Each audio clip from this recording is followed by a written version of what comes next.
များတဲ့မတတ်တဲ့မူတတ္တဝါတိုင်းဟာကိုယ့်ရဲ့ရှင်သန်မှုကိုတတ္တဝါတိုင်းမျက်နှိုးတယ်ဘယ်သူပဲတတ္တဝါမှမသေးခြင်းဘူးသေရမှကြောက်တယ်အဲ့ဒါလို့သူတစ်ပါးရဲ့ရှင်သန်မှုသူတစ်ပါးတန်ဖိုးထားတဲ့အရာကိုဖျက်ဆီးမယ်ဆိုရင်ကိုယ့်ရဲ့ရှင်သန်မှုဟာလည်းပဲအကြောင်းတစ်မျိုးမျိုးကြောင့်တစ်ချိန်ချိန်မှာဖျက်ဆီးရလိမ့်မယ်လောကကြီးရဲ့သဘာဝဆိုတာအလွန်တရားတယ်မျှတတယ်တူညီတဲ့အကျိုးပေးကိုရတယ်ဟုတ်လားလောကကြီးမှာလူတွေတတ္တဝါတွေကဘာကိုတန်ဖိုးအထားဆုံးလို့လဲမေးရင်ဒီရှင်သန်မှုကိုတန်ဖိုးထားတာပဲ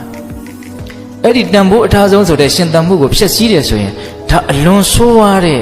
အမှုကြီးပေါ့ဟုတ်တယ်မဟုတ်လားသူများရဲ့ရှင်သန်မှုကိုကြတော့ဖျက်ဆီးခြင်းနဲ့ကိုယ်ရှင်သန်မှုကိုကြတော့အထိကိမခံနိုင်ဘူးဆိုရင်ဒီလူဟာစိတ်ကောင်းရှိတဲ့လူလို့ဆိုမလားစိတ်ယုတ်မှရှိတဲ့လူလို့ဆိုမလားဒါစဉ်းစားတယ်ပေါ့ဆက်ပြီးတော့စဉ်းစားနော်ပိုင်ဆိုင်မှုလူတိုင်းမျက်နှိုးတယ်ခိုးတယ်ယူတယ်ဆိုရင်ဒါပိုင်ဆိုင်မှုကိုဖျက်ဆီးတယ်လူတိုင်းဒီကာမဂုဏ်ကိစ္စဒီအိမ်တော်ရေးကိစ္စตายရခြင်းတယ်